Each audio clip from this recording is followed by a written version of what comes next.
Too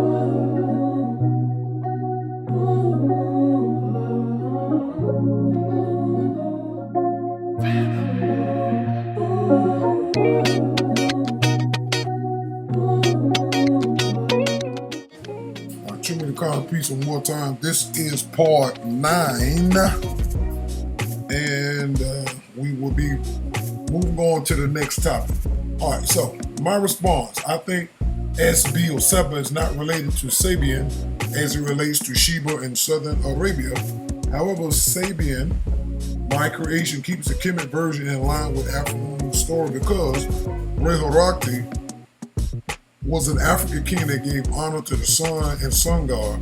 So the question is now, what were the roles Narma, Menez had and his helpers?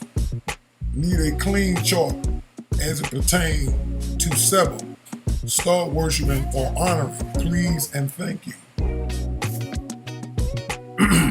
Clark responds, true peace, I like the distinction you're making here. You are separating Saba, Sabean, South Arabia, and later traditions from your proposed Sabean as a Kemet-based term derived from Seba, meaning star.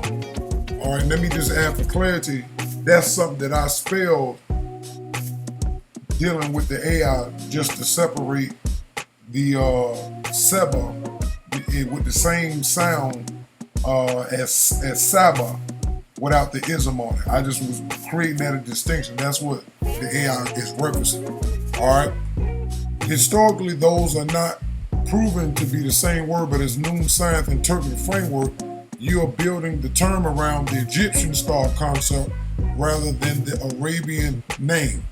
To answer your question, we have to look at Narma, Menez, and the early Kemet priestly system through the lens of celestial honoring. The closest actual ancient Egyptian idea to star worship would probably not be worshiping stars as gods, but rather the stars were the eternal ones, the imperishable ones, being that represented divine order of heaven, of course. I said that, that's what it means. Star worship and honor. They still are considered gods, but not in the text or the terminology that the AI is looking at it at. All right, and Noon, God is a boss with supernatural power. All right, so this is why the pyramid texts later say that the king joins the stars after death. A very interesting connection for your research is that the earliest royal ideology already has a 3-part cosmic structure. The sun, the source of life and renewal. Horus, divine authority of the king. Stars, eternity in the heavenly realm. All right, so someone like Amenubi Rakapata created the term Sabian, which he didn't. I did that to describe an African star honoring science. The strongest Egyptian foundation would likely come from the star tradition of the imperishable stars and the solar Horus kingship system. Once again, when you read the beginning of the nature of nature, he says in what? In the beginning were the suns. See, and the suns are nature and the suns were with nature.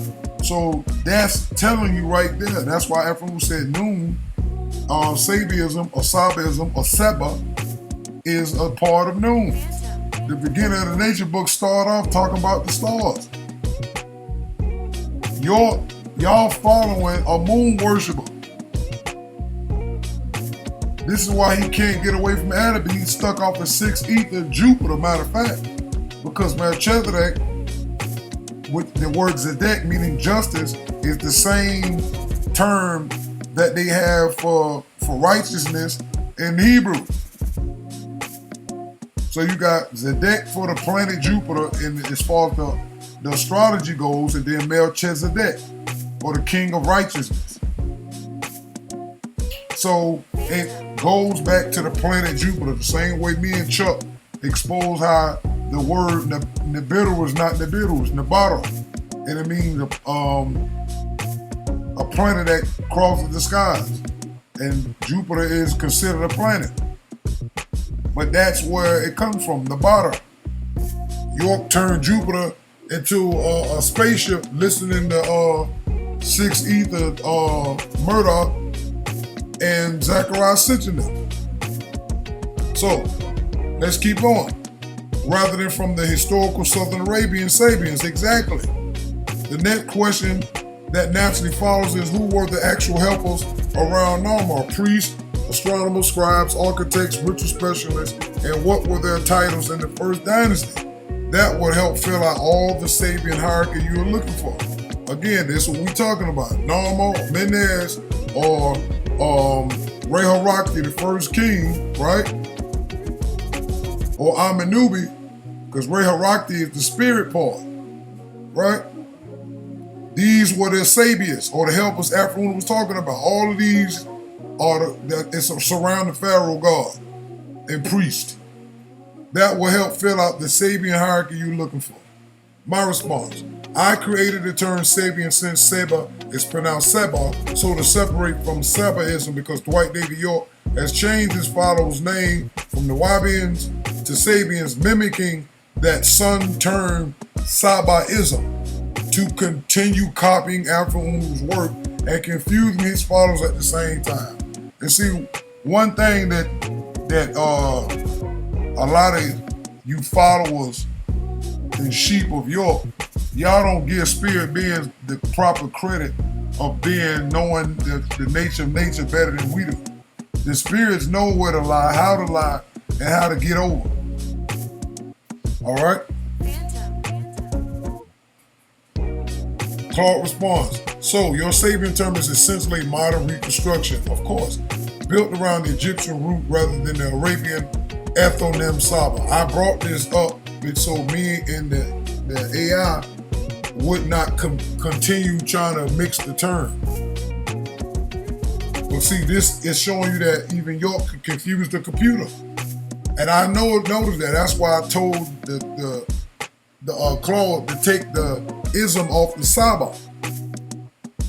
And then I went on and asked what was the Egyptian word, what actual Saba means, so y'all can see what Saba was. And then it came out that Saba or Saba.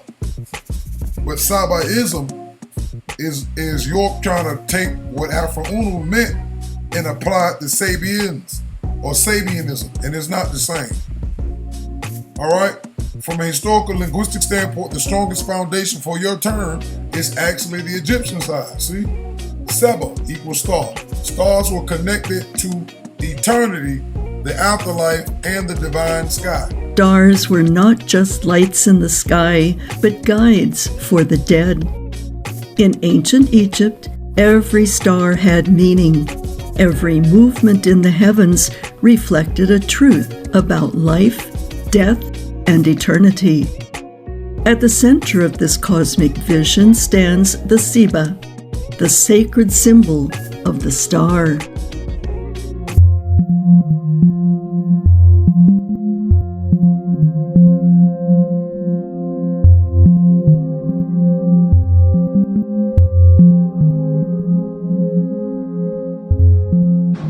The Seba, depicted as a 5-pointed star, was far more than a simple hieroglyph. Ancient Egyptians believed all life sprang from the sea, so the star hieroglyph was represented by a starfish.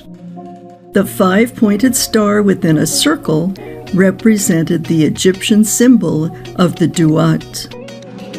The Seba represented a profound connection, a door, a portal, a sacred opening between heaven and earth, between time and eternity, between the living and the dead. For the ancient Egyptians, the sky was not distant, it was alive, and the Seba was its language. From human to star, the Seba and the divine transformation. The Seba was deeply connected to the stars that shaped Egyptian mythology. Among the most important were Orion, Sirius. The constellation Orion was identified with Osiris, the god of death and resurrection. Sirius, known as Sopdet, was linked to Isis, the goddess of devotion and rebirth. This connection is not symbolic alone. It appears in ancient texts. In the pyramid texts we read, "Behold, he has come as Orion. Behold, Osiris has come as Orion." The king is a star, a companion of Orion. Here, the dead king does not merely worship the stars, he becomes one of them. The Seba symbol, therefore, represents this transformation from human to divine. This idea is echoed in the coffin texts, where the deceased declares, "I am one of those stars that never perish." To follow the stars was to follow the path of rebirth. The king was associated with the heavens through the Horus tradition. Solar and stellar cycles were central to Egyptian timekeeping and ritual. For Norma in the early dynastic system, a Sabean framework, as you were defining it, would probably emphasize star knowledge, Seba, understanding celestial cycles, sun honor, solar cult principles, recognizing the sun as life-giving power, and everything that the sun does, from the magnetism to solar flares, all of that. Divine kingship, Horus kinship, Pharaoh as earthly representative of cosmic order. And Afro said that he will take his place in the sun.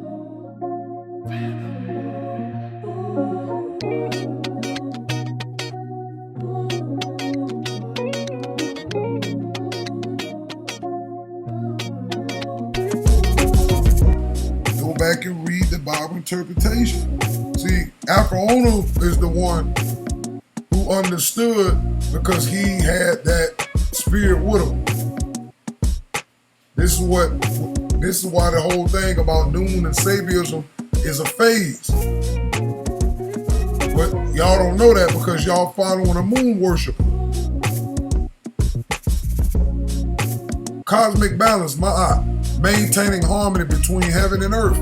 Sky observation, priests, astronomers, tracking stars, seasons, and calendars. And Alpha Unu did that too with the Introduction to the Nature Book 3. He put the Zodiac and the Zodiac and shows you that the Zodiac or the Zodiac is actually body parts of the universe.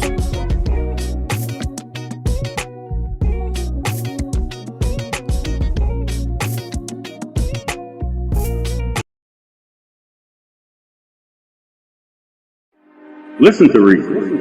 As the Earth orbits the Sun, it passes 12 star constellations called the Zodiac in Western astrology. In Noon science, these 12 star constellations are called the Zodiac, which recognizes that the universe is one immensely colossal organism, and like all other organisms, it is composed of organs. Hence, the 12 star constellations of the Zodiac represent the organs of the universe. The Noon Ethiopian calendar synchronizes the 12 star constellations with the 12 monthly lunar phases of the moon as the Earth orbits the Sun during the course of the year. Indigenous cultures have customarily developed astronomical calendar systems since the beginning of recorded time. Likewise, the Noon Ethiopian calendar enables those who utilize it to align themselves with time according to the cosmos of absolute nature. Let it be remembered always, and let it be known. York didn't tell y'all nothing about the stars except what the Caucasian put out. He doesn't know anything. He's a 9th grade 6 ether possessed PDF file dropout. He's never gonna be able to give you the real facts. He was the opposite of Afro and a faker. Eternal ancestors, imperishable stars. Connection between deceased kings and heaven. What did he tell you in the 9 ball? You have to exist like a sun. By yourself. York didn't tell y'all to exist like a sun. All of y'all are moving like satellites. Y'all cannot exist without York. You float around him like a dead moon, which is a dead mind. Y'all still talking about York, though York, he in jail, he's never getting out. He failed. regarding Dwight York and the adoption of Sabeans, the historical record shows that his movement changed names and identities multiple times, including the use of terms drawn from ancient cultures. Whether that was indeed to copy another person's work, of course, or teaching would require examining specific texts and dates, but it is true that similar sounding terms from different traditions can create confusion. Your distinction is actually addressing that confusion. Sabean, South Arabian people; Sabean, later religious category; Sabean, your Kemet-based star terminology from Seba.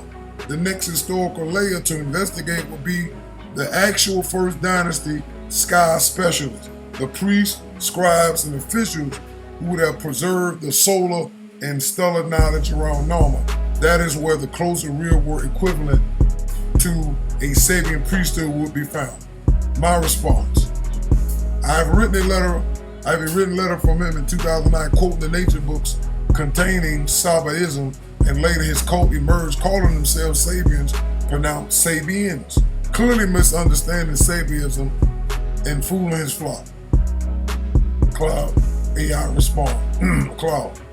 Saba's ancient Egyptian words associated with stars. Sabianism is a modern term used for star astral worship, especially in later discussions of the Hararian Sabians. See, that's who York would have came out better picking them, because they were mostly into the solar worship.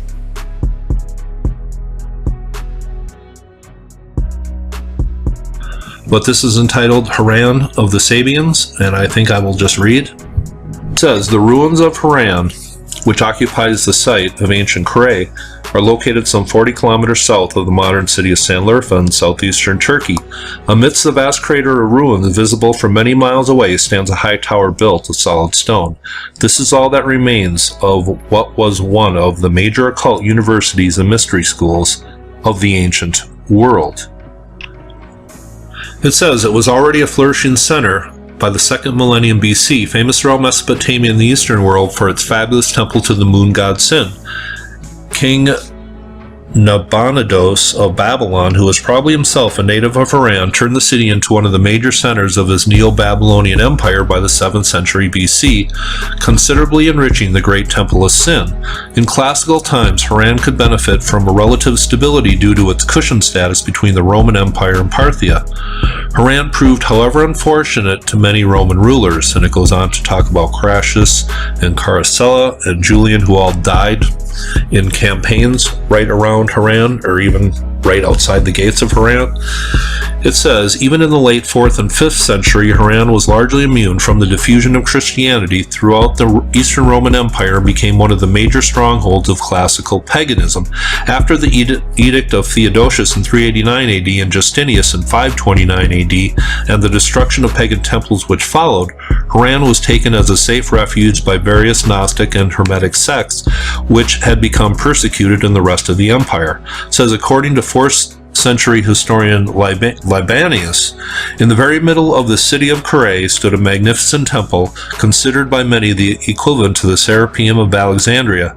In this temple was a very high tower, which was also used as an observation post because one could see the entire plain of Kure from its top.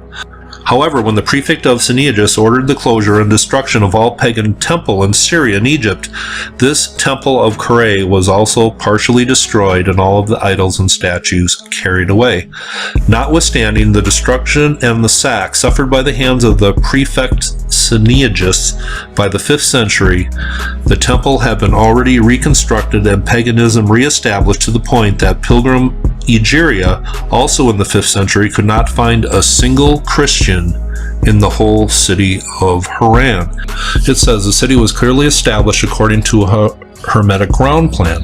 It had 7 gates dedicated to each of the planetary deities, the Sun, Moon, considered equal to the planets, Mercury, Venus, Mars, Jupiter, and Saturn, according to the principles of talismanic magic. It was circular in shape and had a large temple in its center surmounted by a high tower. And just going on here, it says the name Sabeans is likely a derivation from the Coptic Sabaya, meaning people of the stars, likely a reminiscence of a very ancient star cult which had its roots in the ancient Egyptian religion, the cult of the Magi of ancient Persia, and the Western Hermetic tradition. The linkage between the Sabeans of Haran and Egypt was made even stronger by their annual pilgrimage to the pyramids of Giza, quoted by several Arabic writers.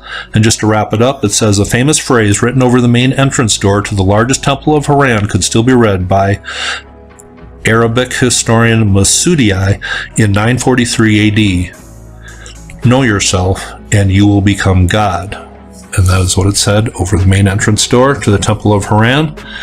And I am now going to just read from Graham Hancock's Magicians of the Gods book, in just a few paragraphs from that, where he talks about the Sabeans of Haran. And I'll just show you this picture, and this shows you a good look at what is all that is left on this mound in this middle of this plain. And you can see this would be a great observational point for many miles around. Now I'll just start reading from Graham Hancock's book. This comes from chapter 16, entitled Written in the Stars. It says, another group known as the Sabeans and renowned as star worshippers came from even further away as pilgrims to the pyramids of Giza. Their home city was Haran, located near Göbekli Tepe in what is now southeastern Turkey.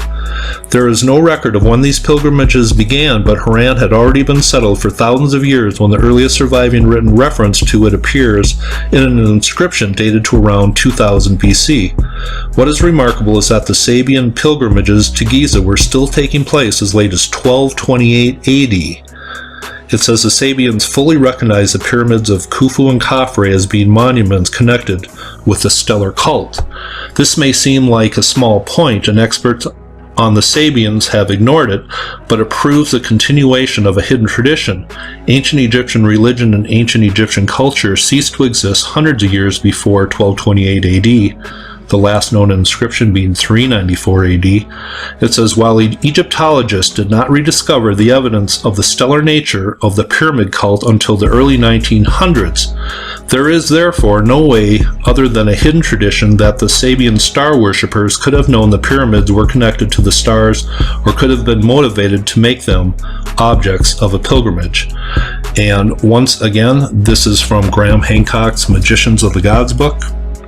So that is a brief look into The Sabeans worship all of the heavenly bodies.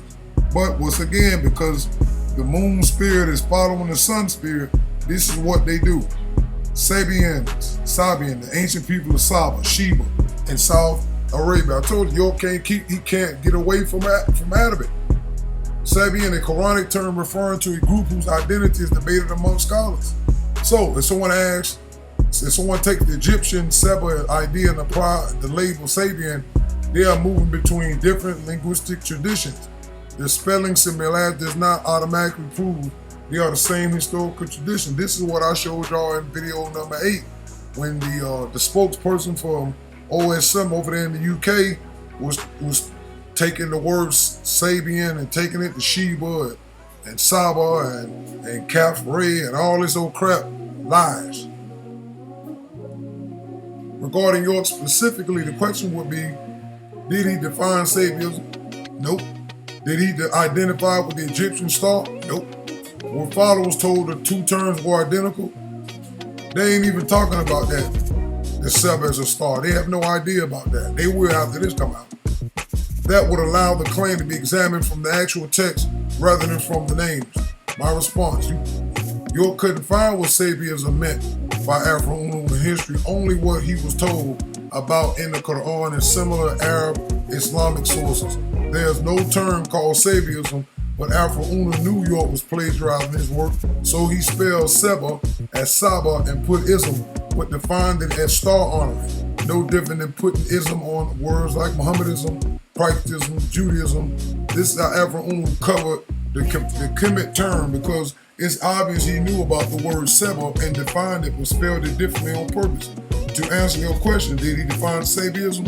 Mr. York connected Sabeanism to the book of Job and constellations and extraterrestrials and mixed it in with the introduction to the nature book, quotes from Sabianism, which I debunked, debated Mr. York's cult member named Earl Daggins a few years ago in 2017 on this same topic. Did he identify with Egyptian sepal star? No, not to my knowledge. Mr. York is the center of their worship, which by extension is worship of the moon god Tehulithal Hermes Al-Kama.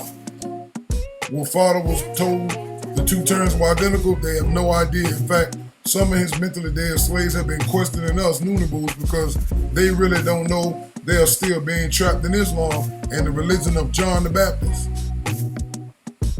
All right, so we finna check out the followers of John the Baptist. Let's check this out. Most Christians know who John the Baptist is, but few know that in the 1st century AD, a monotheistic Abrahamic faith was actually founded based on his life and teachings, known today as Mandaeism or Sabeanism, roughly translating to the pursuit of knowledge. They're a Gnostic sect that rejects Jesus as a false prophet and identifies as Semites first and foremost, and speak a Syriac language related to Aramaic. Mandaeans enjoyed a certain level of protection under Saddam's dictatorship, similar to that afforded to certain religious minorities such as the Assyrians. However, following the U.S. invasion and subsequent turmoil in the nation, Mandaeans were the target of ferocious persecution by Sunni and Shia extremist groups alike, leading the majority of the community to flee their traditional homeland in southern Iraq and settle in Iran, the Levant, Europe, North America, and Oceania. Men, women, and children submerge in running water of the Tigris River to cleanse their bodies and wash away their sins. This baptism is a Mandaean ritual. Also known as Sabeans in Iraq, they are the followers of a monotheistic religion which predates Islam and Christianity. The view comes here every year for Eid al-Banja, a 5-day festival where everyone dresses in white. You must change into the special robes and head to the river. They pray before being baptized in the chilly water. After the ritual, it's time for reflection. The grandfather explains the belt worn around the robe is made with 61 threads, representing 61 angels. But he loves being here. I like meeting friends and playing here. I like this festival more than others because we get baptized in the water. After the baptism, food is served, which is cooked using clay from the riverbed. During the Banja festival, all food must be washed in the river, and they must drink from it as well.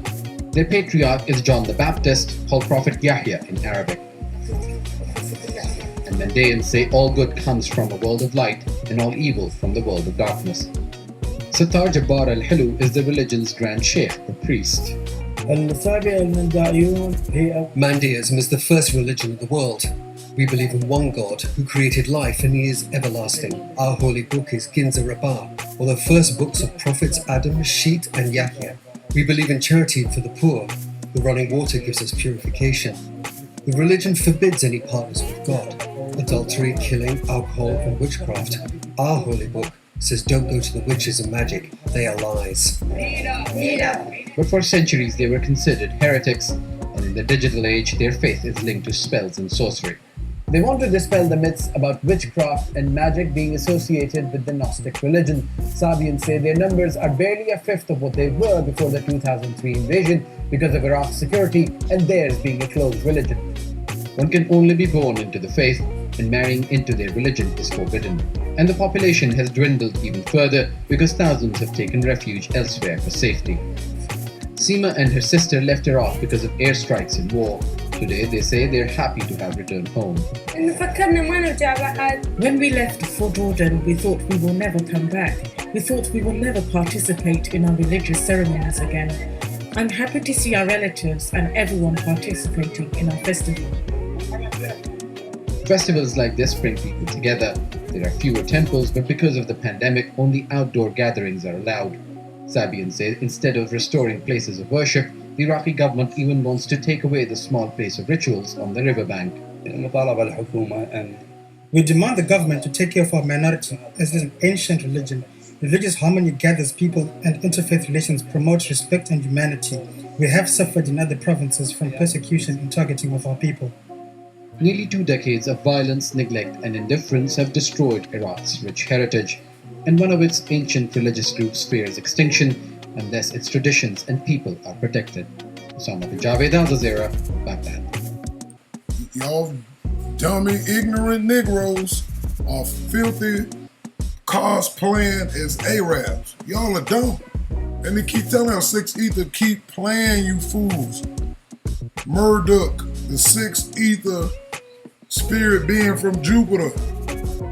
The Tzedek, he's not righteous. He's the opposite of that. He ain't giving y'all justice, it's injustice. He playing y'all through York.